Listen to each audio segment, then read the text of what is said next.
సాధారణంగా ప్రీచర్స్ మాట్లాడేటప్పుడు సిలువ చాటున మరుగుపరచమని ప్రార్థన చేస్తూ ఉంటారు. అందుకే కాబోలు ఈ సిలువ చాటున నన్ను మరుగుపరిచారు మీరు. ఎక్కడ ఇలాంటి పోడియం నేను చూడలేదు. 30 ఏళ్ళుగా మాట్లాడుతున్నాను.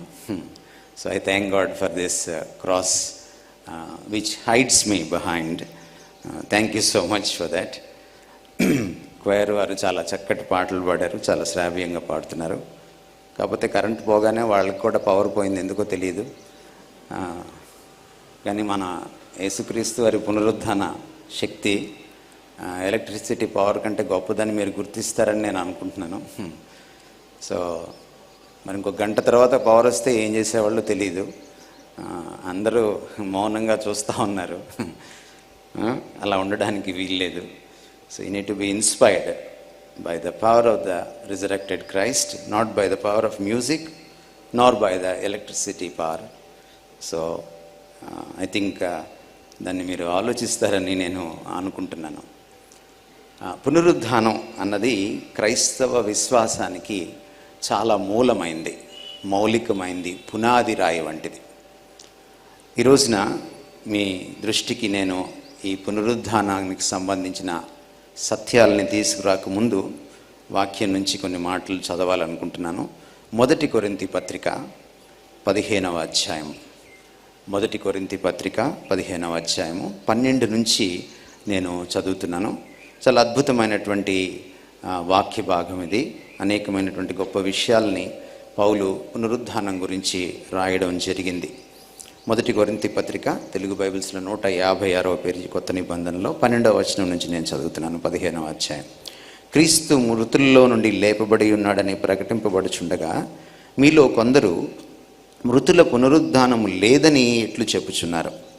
మృతుల పునరుద్ధానము లేని ఎడల క్రీస్తు కూడా లేపబడి ఉండలేదు. మరియు క్రీస్తు లేపబడి ఉండని ఎడల మేము చేయు ప్రకటన వ్యర్థమే, మీ విశ్వాసమును వ్యర్థమే. దేవుడు క్రీస్తును లేపెనని ఆయన్ను గూర్చి మేము సాక్ష్యము చెప్పి ఉన్నాము కదా. మృతులు లేపబడని ఎడల దేవుడు ఆయన్ను లేపలేదు గనుక మేమును దేవుని విషయమై అబద్ధపు సాక్షులముగా అగుపడుచున్నాము. మృతులు లేపబడని ఎడల క్రీస్తు కూడా లేపబడలేదు. క్రీస్తు లేపబడని ఎడల మీ విశ్వాసము వ్యర్థమే, మీరింకనూ మీ పాపములలోనే ఉన్నారు. అంతేకాదు, క్రీస్తునందు నిద్రించిన వారును నశించిరి. ఈ జీవితకాలము మట్టుకే మనము క్రీస్తునందు నిరీక్షించు వారమైన ఎడల మనుషులందరికంటే దౌర్భాగ్యులమై ఉందుము. ఇప్పుడైతే నిద్రించిన వారిలో ప్రథమ ఫలముగా క్రీస్తు మృతుల్లో నుండి లేపబడి ఉన్నాడు. మనుషుని ద్వారా మరణము వచ్చెను గనుక మనుషుని ద్వారానే మృతుల పునరుద్ధానమును కలిగిన. ఆదామునందు అందరూ ఎలాగూ మృతి పొంది ఉన్నారో అలాగునే క్రీస్తునందు అందరూ ఇక్కడ చెప్తున్నాడు. నిజానికి 1 కొరింథీ పత్రిక బైబిల్లో మనకి కొత్త నిబంధనలో ఈ పత్రిక క్రీస్తు శకం 56-57 ప్రాంతంలో రాసే సమయానికి ఒక్క సువార్త కూడా ఇంకా రాయడం జరగలేదు. కనుక వాళ్లకు క్రీస్తు సువార్తను గురించి కూడా మొదటి భాగంలో మొదటి 11 వచనాల్లో చెప్పి ఆయన 15వ అధ్యాయంలో పునరుద్ధానం యొక్క కీలకమైనటువంటి దాని ప్రాముఖ్యతను ఆయన తెలియజేస్తూ ఉన్నాడు. నిజానికి 1 కొరింథీ సంఘము, ఈ సంఘానికి రాసిన ఈ మొదటి పత్రిక మనం చూస్తే ఆనాడు కొరింథీ సంఘంలో నేటి సంఘంలోనే అనేకమైనటువంటి కొట్లాట్లు, గలిబిలి, గందరగోళాలు, పోటాపోటీతనం ఇవన్నీ ఉన్నాయి. వాటన్నిటిని కూడా ఆయన ఉద్దేశించి ఒక్కొక్క దాన్ని ఏకరువు పెట్టి పరిష్కారాలు చూపుతూ అడ్రస్ చేస్తూ ఆ ఇష్యూస్ని ఆయన పత్రిక ముగించే నాటికి మనకి 16 అధ్యాయాలు ఉంటాయి. ఈ పత్రికలో 16వ అధ్యాయం దాదాపుగా ఆయన మిగిలిన విషయాల్ని ముగింపుగా, ముక్తాయింపుగా మాట్లాడాడు. కానీ 15వ అధ్యాయం దాకా అద్భుతమైన థియాలజీ మనం చూస్తాం, అనేకమైన విషయాలు. అయితే ఆయన ముగించేటప్పుడు పునరుద్ధానాన్ని ప్రత్యేకంగా తీసుకొని మాట్లాడడం చాలా ప్రాముఖ్యమైన విషయం. ఎందుకంటే పునరుద్ధానానికి గురించినటువంటి అనుమానాలు, సమస్యలు, గలిబిలి బోధ ఆ రోజుల్లో ఉండింది. అంతేకాకుండా క్రైస్తవ జీవనానికి క్రీస్తు పునరుద్ధానం చాలా ప్రాముఖ్యమైనది.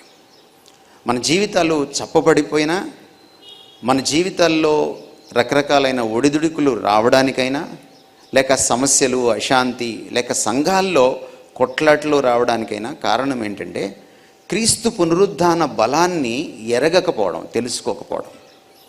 పౌలుని మనం చూస్తే ఆయన జీవితంలో ఒకే ఒక గురిని, ఒక తపనను, తృష్ణను అతను పెట్టుకున్నట్టుగా మనకు కనపడుతుంది. ఏ విధం చేతనైనా సరే నేను కింద మీద పడి నేను ఏదైనా చేయనివ్వండి, అంతిమంగా పునరుద్ధానుడైన క్రీస్తును నేను ఎరగాలి. ఆయన మరణాన్ని గెలిచిన ఆ బలాన్ని నేను పొందాలి, దాన్ని నేను అనుభవించాలి. పునరుద్ధానుడైన క్రీస్తును నేను ఆస్వాదించాలి. I must experience the power of the resurrected Christ and enjoy that Christ అని ఆయన ఉవ్విల్లూరేవాడు, తప్పించేవాడు. It was a passion of Christ, of Paul, apostle Paul. ఆయన తృష్ణగా ఉండేది అది. ఈ తృష్ణ ఈ రోజుల్లో లోపించడం వల్లనే ఈ సజీవుడైన దేవుణ్ణి మనం ఒకరోజు పండగకి పరిమితం చేస్తున్నాం. తత్ఫలితంగా ఆయన సజీవుడైన ఈ దేవుణ్ణి మనం అనుభవించలేకపోవడం. యేసుక్రీస్తు తిరిగి లేచాడన్న సత్యం ఎవరు కాదనలేని సత్యం. ఈరోజు అది చారిత్రక సత్యం. చాలామంది యేసుక్రీస్తు వారు తిరిగి లేవలేదని నిరూపించడానికి ప్రయత్నం చేసి ఓడిపోయి ఒప్పుకున్న సత్యం ఇది. ఫ్రాంక్ మారిసన్ అనేటువంటి ఒక లాలో అత్యున్నతమైనటువంటి పట్టభద్రుడైనటువంటి ఈ ఫ్రాంక్ మారిసన్ పెద్ద పెద్ద యూనివర్సిటీస్లో బోధించగలిగినటువంటి సత్తా కలిగినటువంటి ఈ లీగల్ ఎక్స్పర్ట్, ఒక లీగల్ అంటే ఇన్వెస్టిగేటివ్ జర్నలిజంలో కూడా ఆరితేరినటువంటి వ్యక్తి, క్రైస్తవం పట్ల ఉన్నటువంటి విముఖతతో, క్రీస్తు పట్ల ఉన్నటువంటి ద్వేషంతో ఈయన పునరుద్ధానాన్ని ఎలాగైనా లేదని నిరూపించాలని, డిస్ప్రూవ్ చేయాలని ఆయన 30 ఏళ్ళు శ్రమించాడు. 30 ఏళ్ళు శ్రమించి ఆయన చివరికి మాటిమాటికి రీసెర్చ్ చేసిన తర్వాత ఆయన కనుక్కున్నది ఏంటంటే క్రీస్తు తిరిగి లేచాడు అని. అందుకని ఆయన పుస్తకం రాస్తూ ఈ రాయిని ఎవరు దొర్లించారని పేరు పెట్టాడు ఆ పుస్తకానికి. Who moved the stone. మీకు అమెజాన్లో దొరుకుతుంది ఈ పుస్తకం ఈ రోజు కూడా. రీసెర్చ్ ఓరియంటెడ్ బుక్ అన్నమాట ఇది. ఆ పుస్తకానికి మొదటి చాప్టర్కి ఆయన ఏం పేరు పెట్టాడంటే the book that was refused to be written. ఏ పుస్తకం రాయకూడదని అనుకున్నానో ఆ పుస్తకాన్ని రాయాల్సి వచ్చింది అని మొదటి చాప్టర్ని పెట్టాడు ఆయన. అంత అద్భుతమైన సత్యం ఇది, అంత పునాది సత్యం ఇది. ఈరోజు చరిత్రకారులు కూడా కాదనలేని సత్యం. కానీ సమస్య ఏమిటంటే యేసుక్రీస్తు వారు తిరిగి లేచారన్నది ఎంత సత్యమో ఆయన సజీవుడిగా మన జీవితాల్లో కనపడట్లేదు. అది సమస్య ఈ రోజున. ఈరోజు మీరు సన్ రైజ్ అని పెట్టుకున్నారు సర్వీసు. ఈ సన్ రోజు రైజ్ అవుతూనే ఉంటాడు. ఒకవేళ ఈ సన్ రైజ్ అవ్వలేదనుకోండి, ఎలా ఉంటుంది మన బతుకులు? ఒక 6 నెలలు సూర్యోదయం లేదనుకోండి, ఎలా ఉంటుంది? మరి ఆ సన్ను దైవకుమారుడు ఆయన రైజ్ అయ్యి చాలా కాలం అయింది. మరి ఆయన నిజంగా మరణం నుంచి లేస్తే మన జీవితాలు ఇంకా సమాధిలో పడుకున్నట్టు ఎందుకున్నాయని. పునరుద్ధానం మనలో కనపడాలి. అది చాలా ప్రాముఖ్యమైన విషయం. పునరుద్ధానం ఒక రోజు నాటి పండగ కాదు ఇది. అది మన జీవితాలని స్పృశించాలి. పునరుద్ధానుడైనటువంటి క్రీస్తు బలం మన ప్రతి బలహీనతలో మనం దాన్ని జయించేలా చేయాలి. అది మనల్ని ట్రాన్స్ఫార్మ్ చేయాలి. క్రీస్తు సారూప్యతలోకి మనం ఎదిగేలా చేయాలి.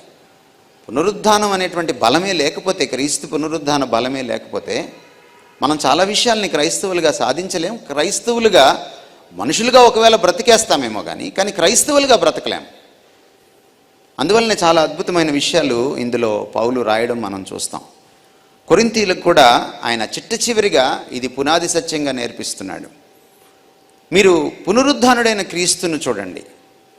పునరుద్ధానుడైన క్రీస్తుని మీరు అనుభవిస్తే అన్నీ సెటిల్ అవుతాయి. సంఘాల్లో ఉన్నటువంటి సమస్యలన్నీ సెటిల్ అవుతాయి. జీవితాల్లో ఉన్న సమస్యలు, కుటుంబాల్లో ఉన్న సమస్యలు సెటిల్ అవుతాయి.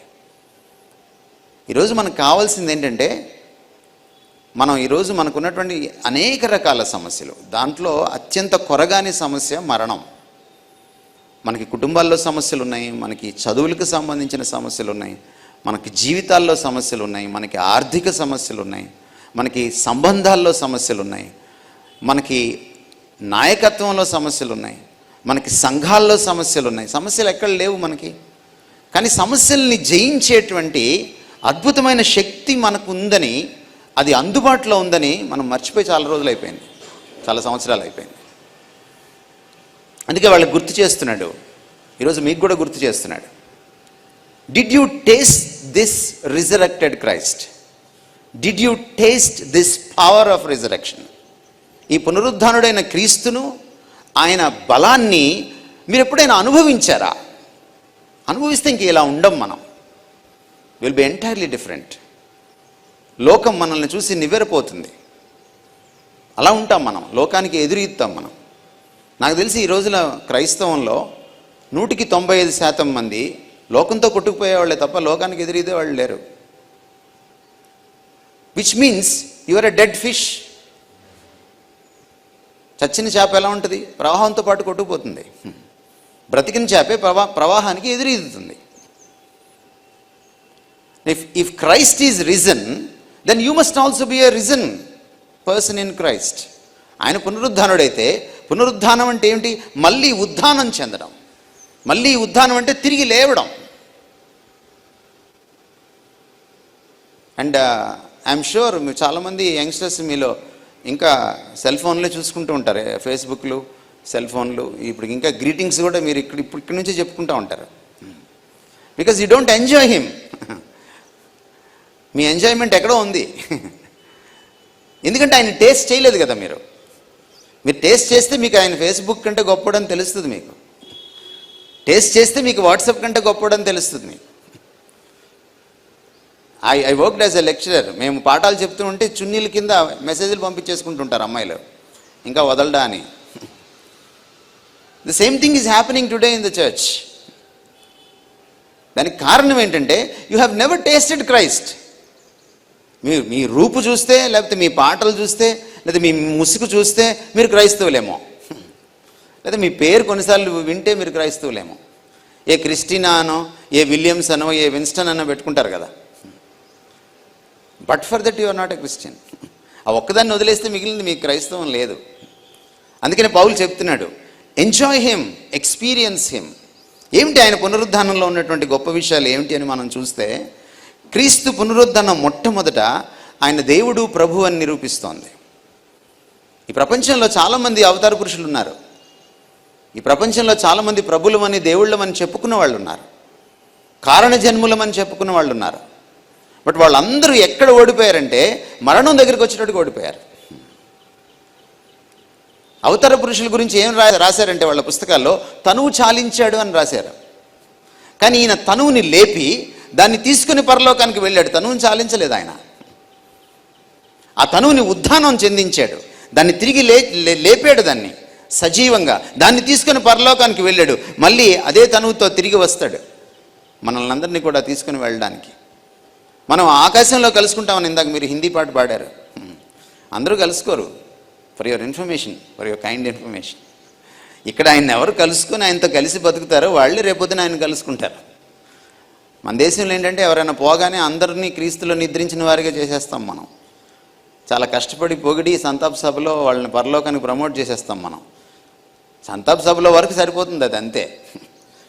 ఎంబీ చర్చికి వచ్చే వాళ్ళందరూ రేపొద్దున ప్రభుతో పాటు పైకి వెళ్ళరు, మధ్యాకాశంలో ఆయన కలుసుకోరు. మీరు అంటే మరణాన్ని గెలిచినప్పుడే. రోమపత్రిక 1వ అధ్యాయంలో, రోమపత్రిక 1:3 ఇంటికి వెళ్ళిన తర్వాత చదవండి.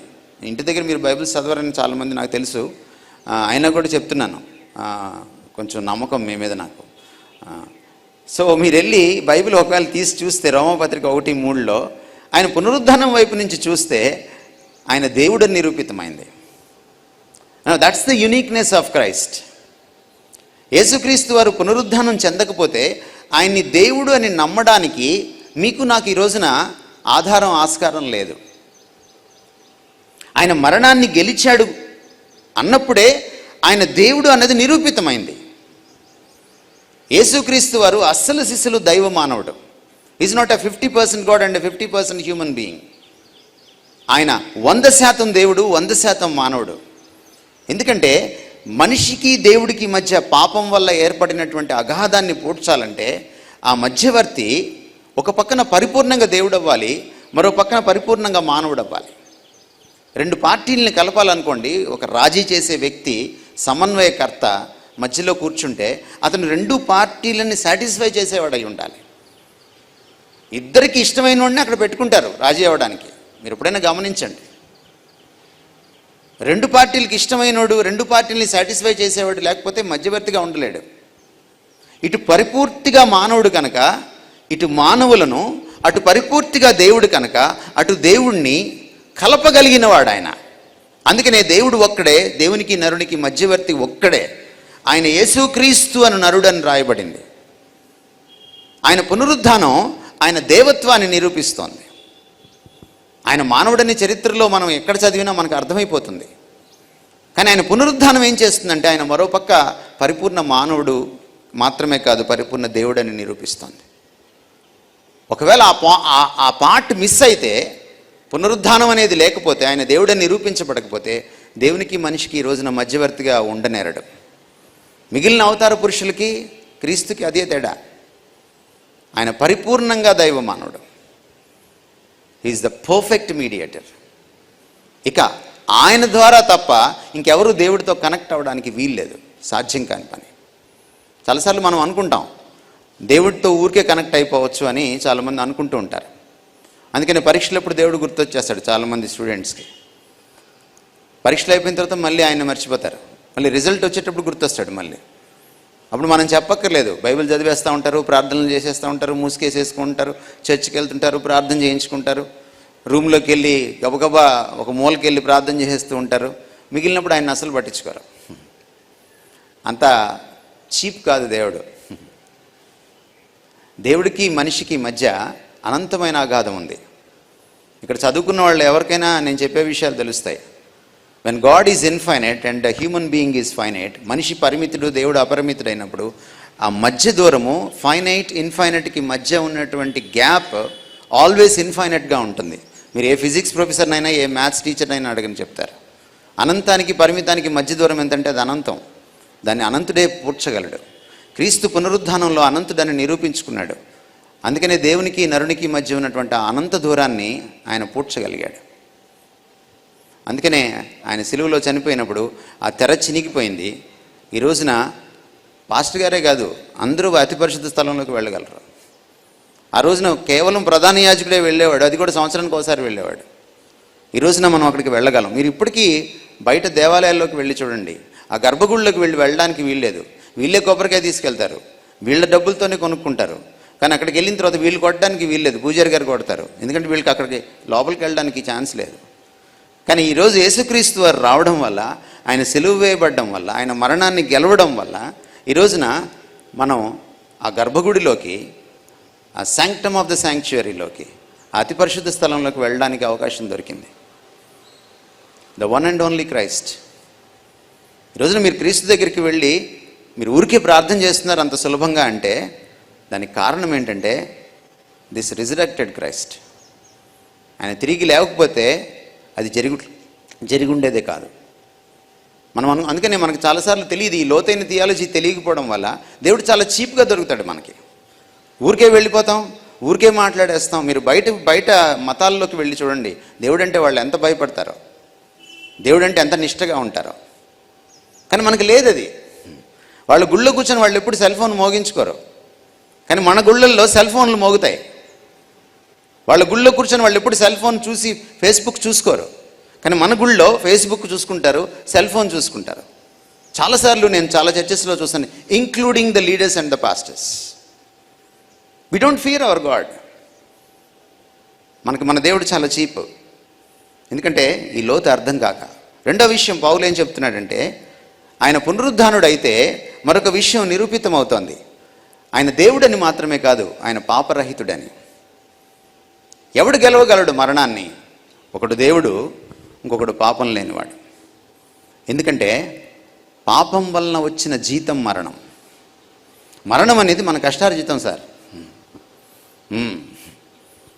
నిత్య జీవం వచ్చింది చూసారా మనకి. యేసుక్రీస్తులోకి మారు మనసు పొందిన తర్వాత మనకి నిత్య జీవాన్ని ఇచ్చాడే, దాన్ని వరం అన్నారు. దాని జీతం అనలా. వరానికి జీతానికి తేడా ఏంటంటే, వరం దేవుడు ప్రసన్నుడైతే మనకి ఇస్తాడు, అర్హుడికి ఇస్తాడు, అర్హత లేని వాడికి ఇస్తాడు. కానీ జీతం అందరికి ఇవ్వరు, కష్టపడ్డోడికే ఇస్తారు. మరణం ఏంటో తెలుసా? మన జీతం, మన కష్టార్జితం, పాప కష్టార్జితం. మనం పాపం చేసి కష్టపడి కొని తెచ్చుకున్నది మరణం. ఎవడు మరణాన్ని గెలుస్తాడు? ఒక పాపం లేనివాడే. మీరు అప్పుడప్పుడు పెద్ద పెద్ద బాబాలు పోతుంటారు, మనలాగే వాళ్ళు కూడా పోతారు. పోయినప్పుడు చూడండి, మనం పోతే వెంటనే చెప్తాం ఫోన్ చేసి, ఇట్లా మా వారు పోయారు, ఫలానా వారు పోయారు, మా ఇంట్లో వాళ్ళు పోయారు, లేకపోతే మాకు సంబంధించిన వాళ్ళు పోయారు అని. కానీ మీరు ఈ పెద్ద పెద్ద బాబాలు పోయినప్పుడు వెంటనే డిక్లేర్ చేయరు, భయం. 2 రోజులకి 3 రోజులకి డిక్లేర్ చేస్తారు. ఇక్కడ బెంగళూరు దగ్గర ఒక బాబా ఉండేవాడు, ఆయన పోయిన తర్వాత 3 రోజులకి డిక్లేర్ చేశారు ఆయన పోయాడని చెప్పడానికి అంత భయం ఎందుకు? ఎందుకంటే దేవుడని చెప్పుకున్నాడు. దేవుడు పోతే ఎట్లా? కానీ ఈయన పోయినప్పుడు చెప్పారు, ఈయన తిరిగి లేచినప్పుడు కూడా చెప్పారు. అది ఈయనకి వాళ్ళకి ఉన్న తేడా. నేను దేవుడిని చెప్పుకోవడం చాలా సులభం, నేను నీతిమంతుడిని చెప్పుకోవడం చాలా సులభం. కానీ నిజంగా నీతిమంతుడైతే, పాపం చేయని వాడైతే మరణాన్ని గెలవాలి. యేసుక్రీస్తు పునరుద్ధానం ఆయన గురించిన క్వాలిఫికేషన్స్లో కనీసం 2 చాలా సుస్పష్టంగా మనకి నిరూపిస్తోంది. Number 1, he is God 100%. Number 2, he is 100% sinless. అందుకని ఇదే పౌలు రాస్తూ 2 కొరింథీ పత్రిక 5వ అధ్యాయం 21వ వచనంలో, పాపమెరుగని వాడిని మన కోసం సిలువలో పాపంగా మార్చాడు దేవుడు. He was not a sinner on the cross, but he was made sin. అంటే నా పాపం నీ పాపం ఆయన మీద పడింది, ఆయన పాపంగా మారాడు. But he never knew sin. ఆయన ఎప్పుడు పాపం చేయలేదు, పాపం ఎరుగనివాడు. అండ్ దట్స్ ద రీజన్ ఆయన మరణాన్ని గెలవగలిగాడు. అందుకని ఆయన దగ్గరికి వస్తే రేపు మనం కూడా ఆయన లాంటి ఆ అద్భుతమైన భాగ్యాన్ని సంతరించుకుంటాం అని చెప్తున్నాడు. సో పరోక్షంగా చాలా విషయాలు ఈ 1 కొరింథీ పత్రిక 15లో మనకి కనపడతాయి. పాపరహితుడు దేవుడు కాబట్టి దేవుడైన వాడే నిన్ను రక్షించగలడు, పాపరహితుడే నిన్ను పాపం నుంచి విడుదల చేయగలడు. That's why he is the one and only one who is qualified. చాలాసార్లు మన పురాణాల్లో కూడా మనం చదివితే మనకు కనపడేది ఏమిటంటే, ఈ పాపం నుంచి బయటపడాలని మన పూర్వీకులు ప్రయత్నం చేసినప్పుడు వాళ్ళు ఆక్రోశించింది ఏంటంటే దేవుడే దిగి రావాలి అని. ఉదాహరణకు మీరు మన ధర్మశాస్త్రంలో చూస్తే, త్రాహిమాం కృపయా దేవా శరణాగత వత్సలే అన్యదా శరణం నాస్తి అంటాడు మనుధర్మశాస్త్రం 2వ అధ్యాయంలో. అంటే త్రాహిమాం అంటే, త్రాహిమాం క్రీస్తు అనే పురుషోత్తం చౌదరి పాట కూడా మనకు తెలుసు. త్రాహిమాం అంటే రక్షించమని. నాకు వేరే వాళ్ళు రక్షించడానికి లేరు, నువ్వే దిగి రావాలి, కృప చూపించాలి. ఎందుకంటే నేను పాపంతో కొట్టుమిట్టాడుతున్నాను. చాలాసార్లు మనం ఉపనిషత్తులు చదివితే కూడా మమ్మల్ని మరణము నుంచి మృత్యువులోంచి లేక మరణం నుంచి మమ్మల్ని నిత్య జీవంలోకి, అమృతతుల్యమైన జీవితంలోకి మమ్మల్ని నడిపించు, అప్పుడే మాకు శాంతి దొరుకుతుంది. మమ్మల్ని అసత్యంలోంచి సత్యంలోకి నడిపించు, మమ్మల్ని అజ్ఞానంలోంచి జ్ఞానంలోకి నడిపించు అని దేవుణ్ణి వేడుకోవడం మనం చూస్తాం. అసతోమా సద్గమయ, తమసోమా జ్యోతిర్గమయ, మృత్యోర్మ అమృతంగమయ, ఓం శాంతి శాంతి శాంతి అన్నటువంటి ముండకోపనిషత్తులో ఉన్నటువంటి విషయాన్ని మనం చూస్తే కూడా ఇవన్నీ కూడా మనకేం నిరూపితం అవుతున్నాయంటే, దట్ సేవియర్ మనల్ని సత్యంలోకి, అసత్యంలోంచి విడిపించి సత్యంలోకి నడిపించేవాడు, మనల్ని అజ్ఞానంలోంచి విడిపించి జ్ఞానంలోకి నడిపించేవాడు, మనల్ని మృత్యువు నుంచి విడిపించి అమృతతుల్యమైన జీవితంలోకి నడిపించేవాడు must be God. At the same time he should be sinless. ఆయన దేవుడై ఉండాలి, ఆయన పాపరహితుడై ఉండాలి. పునరుద్ధానం దాన్ని అద్భుతంగా నిరూపిస్తోంది. 3వ విషయం, యేసుక్రీస్తు వారి పునరుద్ధానం మన గురించి ఏం చెప్తుంది అన్న విషయాలను కూడా మనం చూద్దాం.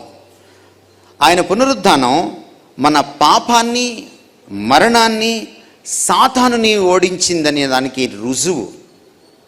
ఆయన దేవుడు, ఆయన పాపరహితుడు అన్నదానికి మాత్రమే రుజువు కాదు, మన పాపాన్ని, మనం చేసిన పాపాన్ని ఆయన సిలువలో ఓడించాడు. మనం పాపం వల్ల తెచ్చుకున్న మరణాన్ని ఆయన సిలువలో ఓడించాడు.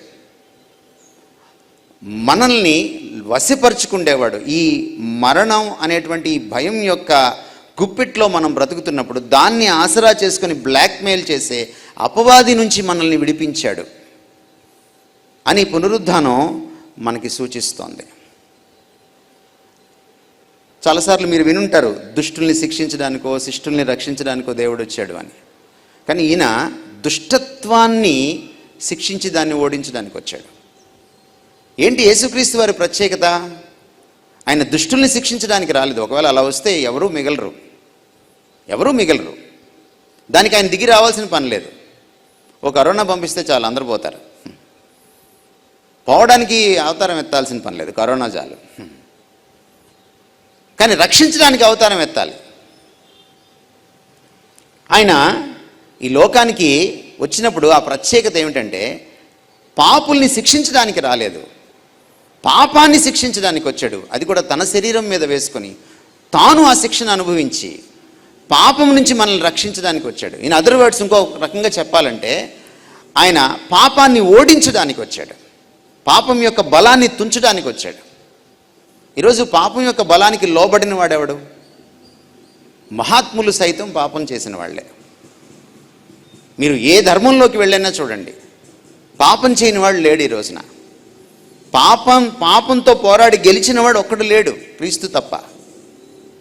ఆయన పునరుద్ధానుడైనప్పుడు మనకేం అర్థమైందంటే ఆయన పాపరహితుడు కాబట్టి ఆయన సిలువలో ఈ లోకమంతటి పాపంతో పోరాడాడు, మహాపాపంతో పోరాడాడు. ఈ మహానీతిమంతుడు సిలువలో మహానీతి ఒక పక్క, మహాపాపం ఒక పక్క తలపడ్డాయి. ఆ యుద్ధంలో పాపం ఓడిపోయింది కాబట్టి పాపం వలన వచ్చిన జీతం మరణం కూడా ఓడిపోయింది. చాలాసార్లు మనం ఏమనుకుంటామంటే ఆయన పునరుద్ధానం చెందిన తర్వాత మరణం ఓడిపోయింది అనుకుంటాం. మీరు మత్తయి సువార్త 27వ అధ్యాయం మీరు 50వ వచనం తర్వాత చదవండి, ఇంటికి వెళ్ళాక మీకు అర్థమవుతుంది.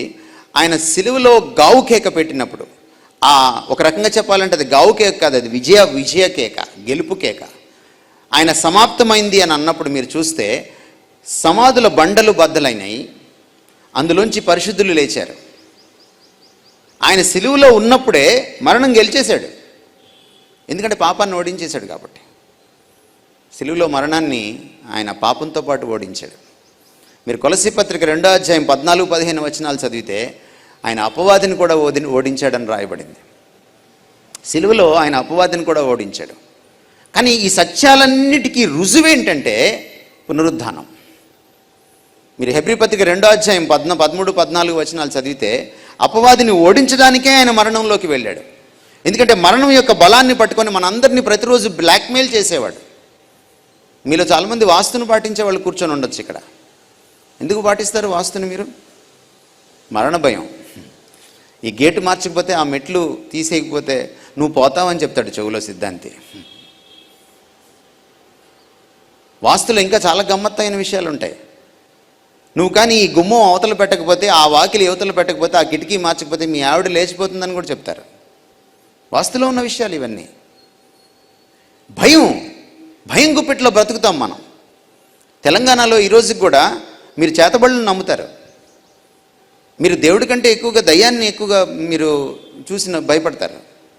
దేవుడికి భయపడే క్రైస్తవులను నేను ఈ మధ్యకాలంలో చాలా తక్కువ మందిని చూశాను, కానీ దయ్యాలకు భయపడే క్రైస్తవులను చాలామందిని చూశాను. కారణం ఏంటంటే ఈ 60 భయంకరుడైనటువంటి మృత్యుంజయుడైనటువంటి దేవుడు మీకు తెలియకపోవడం. కొలస్సీ పత్రికలో ఉన్న మాట ఏమిటంటే 2వ అధ్యాయం 14-15లో ఆయన అపవాదిని ఓడించాడు, వాడిని నిరాయుధుడిగా చేశాడు, వాడిని విజయోత్సవంతో పట్టి తెచ్చి పెరేడ్ చేశాడు. ఇగో వీడిని నేను గెలిచానని ఆకాశ వీధుల్లో ఆయన పెరేడ్ చేశాడు, వేడుకకు కనపరిచాడు, ఊరేగింపు చేశాడు. ఆ ఓడిపోయిన వాడిని చూసి ఇంకా మనం భయపడుతున్నాం. ఈస్టర్ పండగ చేసుకోవడం కాదు, మీ బతుకు పండగ అవ్వాలి. ఈస్టర్ వల్ల, పునరుద్ధానం వల్ల. పునరుద్ధాన బలాన్ని అనుభవించిన వాడు అపవాదికి భయపడ్డు, లోకానికి భయపడ్డు, పాపానికి భయపడ్డు, మరణానికి భయపడ్డు. ఎందుకంటే ఆయన దాన్ని ఓడించేశాడు. నిజమైనటువంటి ధీరోత్తముడుగా నిలబడతాడు అటువంటి క్రైస్తవుడు. దేనికి భయపడ్డు? పునరుద్ధానుడైనటువంటి ఆ క్రీస్తు మీ జీవితంలో ఉన్నాడా? మీ హృదయ సింహాసనం పై నుండి పరిపాలిస్తున్నాడా లేదా అన్నది ప్రశ్న. మీరు చాలాసార్లు ఆరాధనలో, ముఖ్యంగా ఈ ఏరియాస్లో మీరు ఎక్కువగా పాడే పాట అత్యున్నత సింహాసన కూర్చున్నావని, ఆసీనుడై ఉన్నావని, ఆహాహా హల్లెలూయా అని మీరు పాడుతూ ఉంటారు. ఎక్కడో కూర్చోవడం కాదు, మీ హృదయంలో, మీ జీవితంలో సింహాసనం మీద కూర్చున్నాడో చూసుకోండి ముందు. అది ఇంపార్టెంట్. అప్పుడు మీరు ఆహాహా హల్లెలూయా అనొచ్చు. ఆయన ఎప్పుడు సింహాసనం పైన కూర్చొనే ఉంటాడు, ఆయన ఎప్పుడు అత్యున్నతమైన సింహాసనం పైనే ఉంటాడు. ఆయన ఎవడు పదవీచ్యుతుడిని చేయలేడు. కానీ ఆయన నా గుండెల్లో, నా బ్రతుకులో సింహాసనం పైన కూర్చొని నన్ను పరిపాలిస్తున్నాడా లేదా? నా గర్ల్ ఫ్రెండ్ కంటే గొప్పగా, నా భార్య కంటే గొప్పగా నన్ను పరిపాలిస్తున్నాడా లేదా?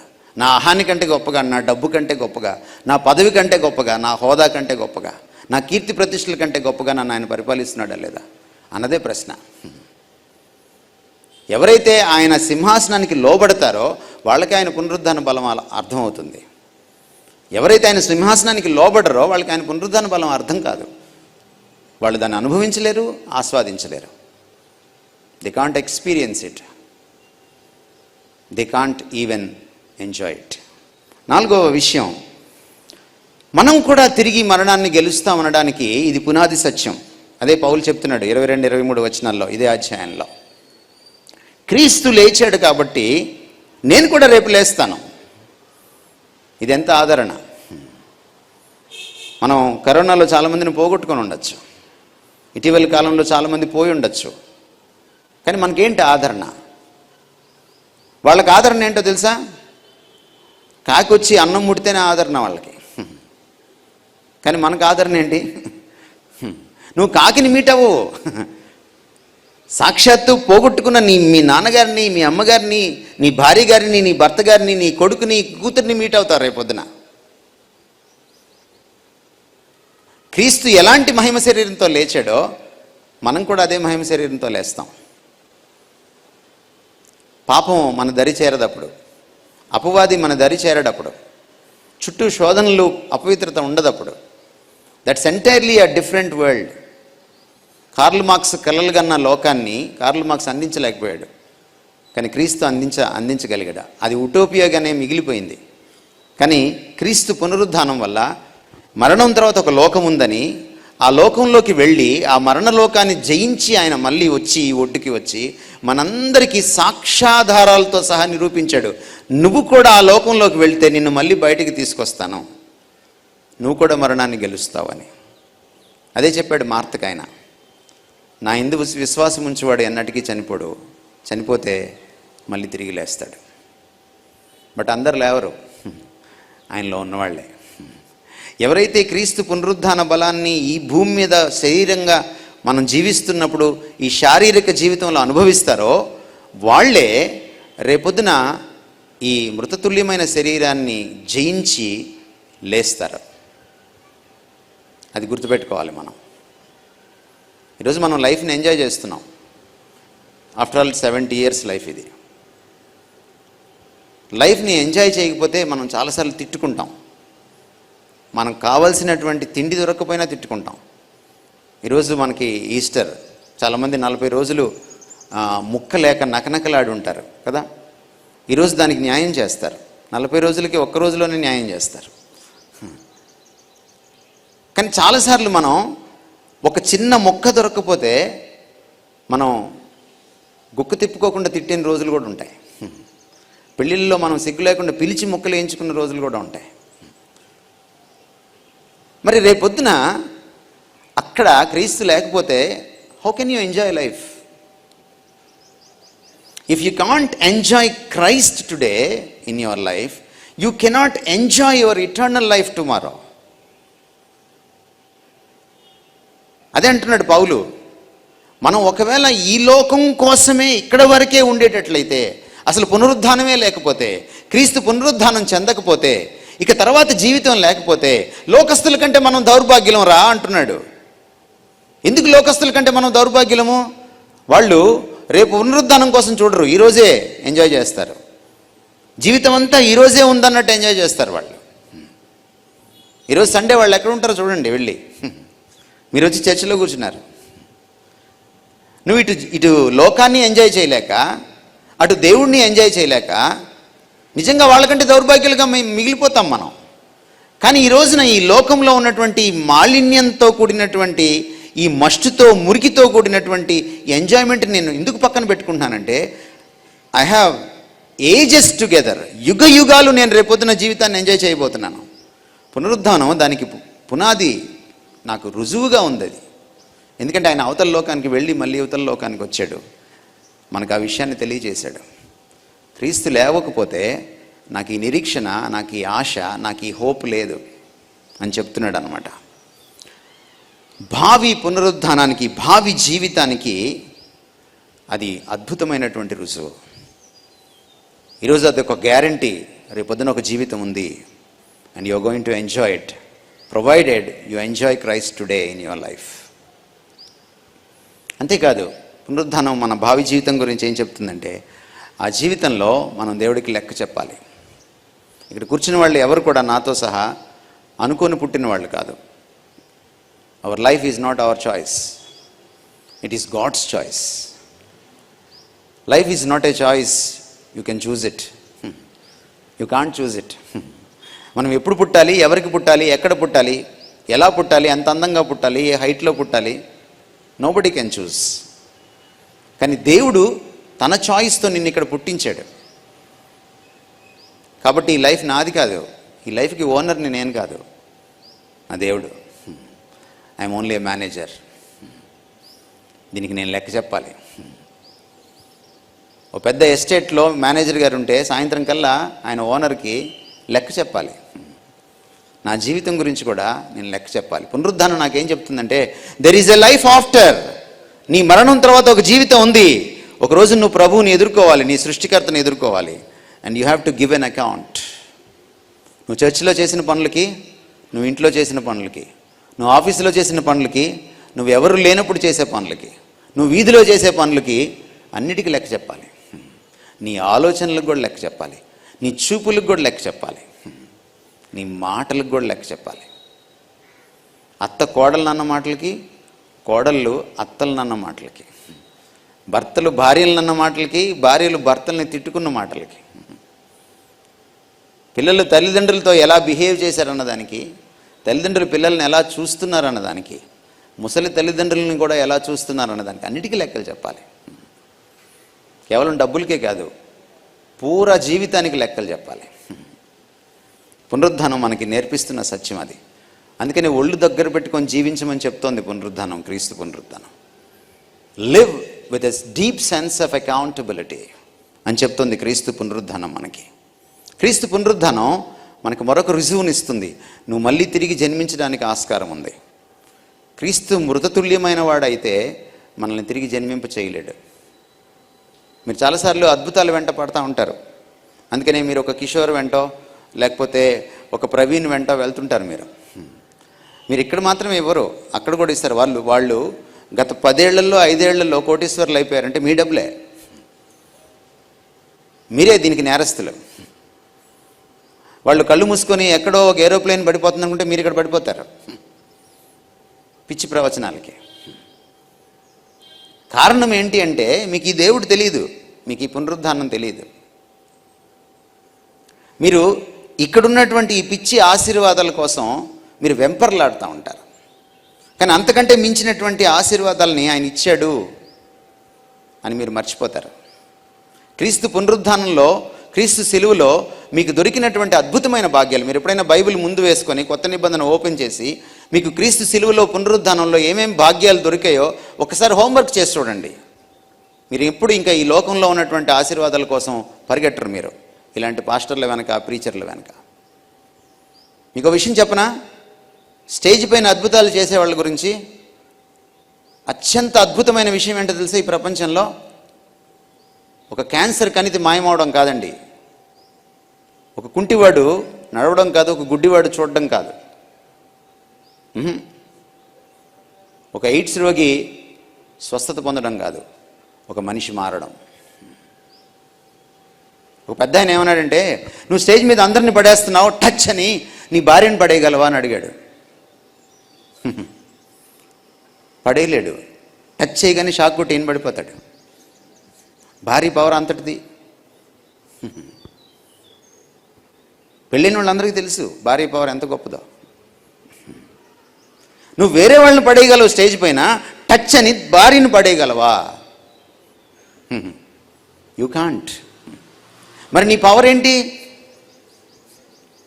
అది మనిషి పవరే, దేవుడి పవర్ కాదు. దేవుడి పవర్ అయితే భార్య కూడా లొంగిపోతుంది. అలాంటి ఫేక్ థింగ్స్ జరుగుతున్నాయి, నకిలీ విషయాలు జరుగుతున్నాయి ఈ రోజున. కానీ పునరుద్ధానుడైన క్రీస్తు ఒక హంతకుణ్ణి అద్భుతమైనటువంటి హృదయం గలవాడుగా మార్చగలడు. ఒక వేశ్యను అద్భుతమైన పవిత్రమైన స్త్రీగా మార్చగలడు. ఒక దొంగని దొరగా మార్చగలడు. ఒక అబద్ధికుణ్ణి సత్యవంతుడిగా మార్చగలడు. No pastor can do this. దీనికి మించిన మిరాకిల్ లేదు. పునరుద్ధానుడైన క్రీస్తు, ఆయన పునరుద్ధాన బలం నిజంగా నీలోకి వస్తే ఆయన ఆత్మ ద్వారా ఏదో జరిగిపోదు. నువ్వు భాషలు మాట్లాడేయడమో, కింద పడేసి కొట్టుకోవడమో, లేకపోతే ఇంకేదో అయిపోవడమో, మూర్చిల్లిపోవడమో కాదు జరిగేది. నువ్వు మారుతావు, నీ బ్రతుకు మారుతుంది. That's the power of the resurrection of Christ. ఇది ఈ రోజున మనకు అర్థం కావట్లేదు.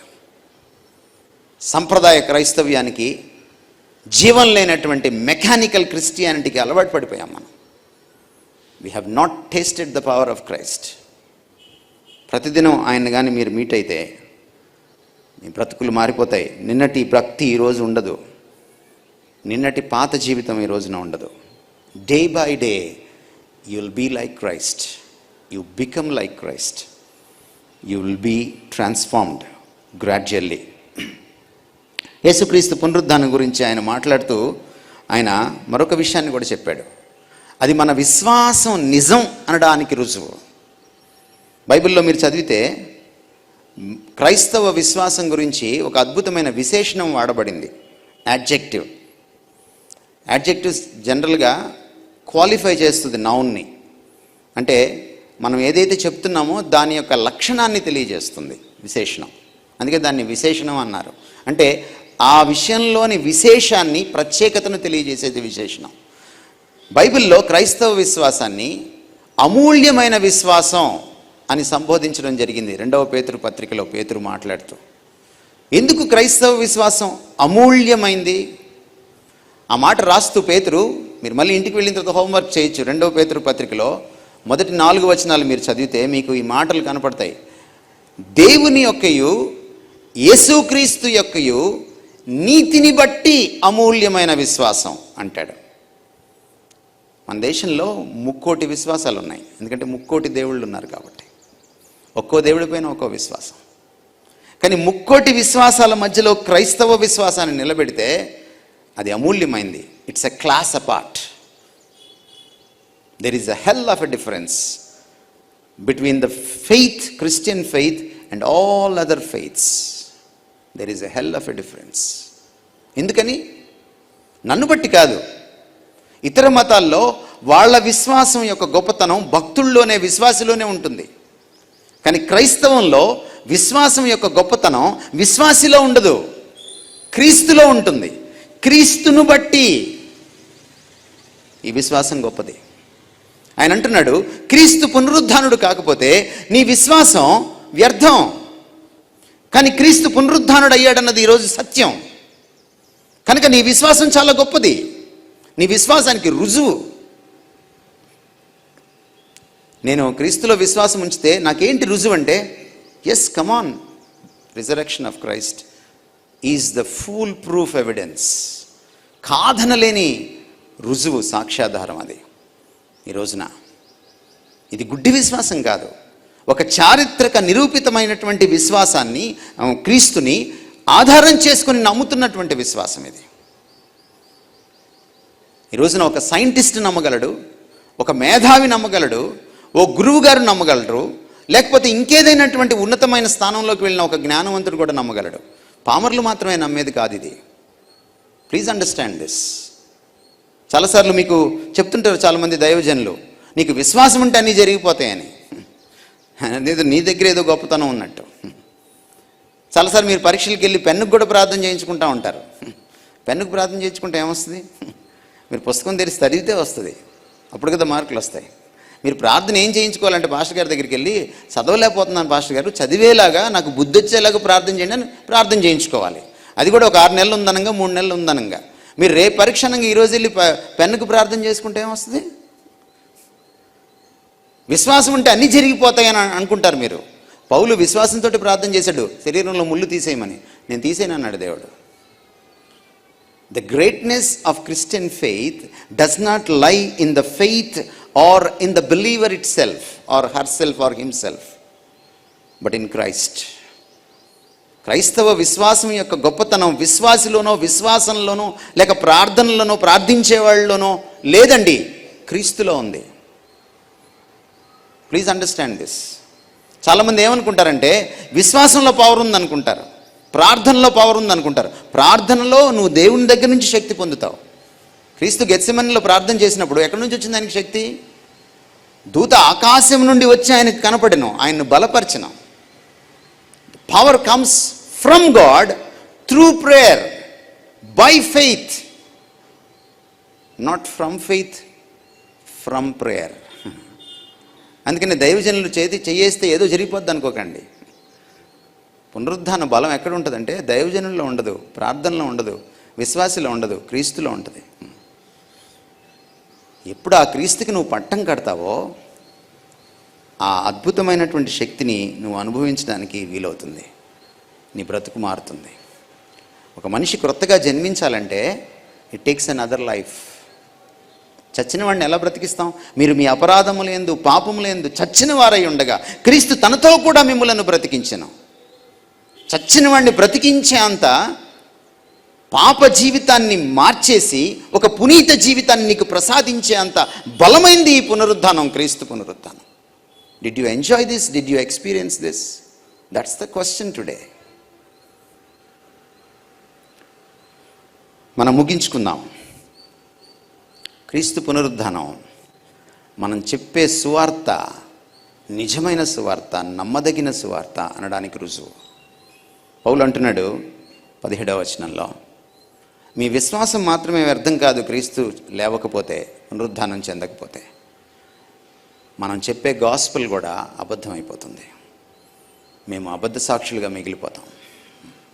ఈ రోజున సువార్త పరిచర్యకు ఇంత ఎదుర్కోలు వస్తుంటే క్రైస్తవుడికి దమ్ము ధైర్యం ఎక్కడదండి వెళ్ళి చెప్పడానికి? పునరుద్ధానమే మన దమ్ము, మన ధైర్యం. ఒక ఈస్టర్ నాడు, ఒక ఈస్టర్ పండుగ నాడు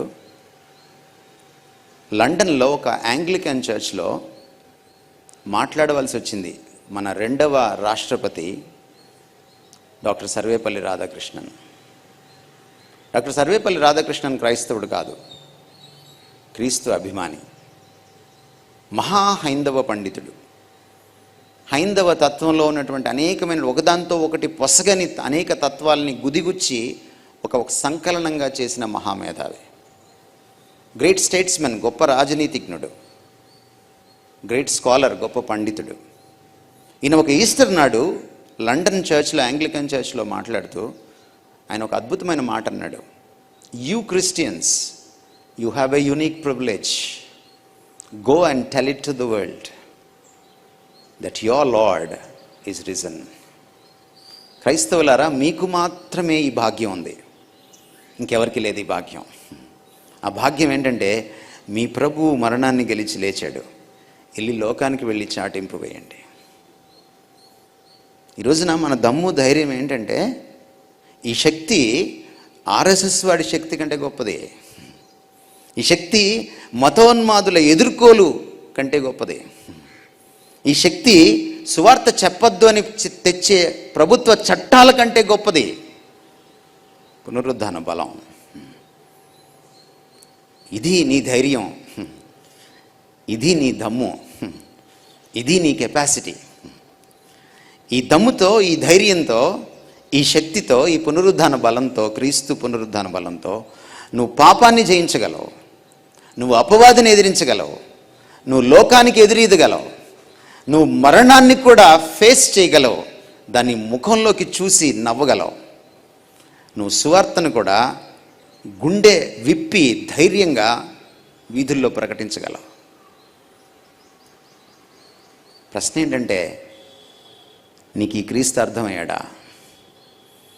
ఈ క్రీస్తు నువ్వు అనుభవిస్తున్నావా? ఈ క్రీస్తుతో నీకు సంబంధం ఉందా? నువ్వు ఇంకా మారు మనసు పొంది చల్లారిపోయిన క్రైస్తవుడిగా, క్రైస్తవురాలుగా ఉన్నావా? బాప్తిస్మం తీసుకొని క్రీస్తుని ఎరగని వాడిగా, ఎరగని దానిగా ఉన్నావా? లేక అసలు మారు మనసే ఇంకా నీకు లేదా? ఈరోజు మనం ఆత్మవిమర్శ చేసుకోవాలి. పౌలు అన్నట్టుగా ఆ పునరుద్ధానుడైన క్రీస్తుని నేను ఏ విధము చేతనైనా తెలుసుకోవాలి, ఎక్స్పీరియన్స్ చేయాలి, ఎంజాయ్ చేయాలి. That's my top priority. If this is your top priority, to know the resurrected Christ, to enjoy his resurrected power, and then క్రైస్తవం ఇలా ఉండదు. ఇది లోకాన్ని తలకిందులు చేసే క్రైస్తవంగా మారిపోతుంది. మొదట మీ జీవితాన్ని సమూలంగా మార్చేస్తుంది. ఆ తర్వాత మీ కుటుంబాలని, మీ సమాజాన్ని, మీ సహోద్యోగుల్ని, మీ దేశాన్ని కూడా అద్భుతంగా మార్చేస్తుంది. క్రీస్తు ఈ దేశాన్ని బ్లెస్ చేయాలంటే మొదట మీ జీవితాలని ఆయన పునరుద్ధాన బలం బ్లెస్ చేయాలి. May the lord bless this word in your mids. Thank you so much. God bless you.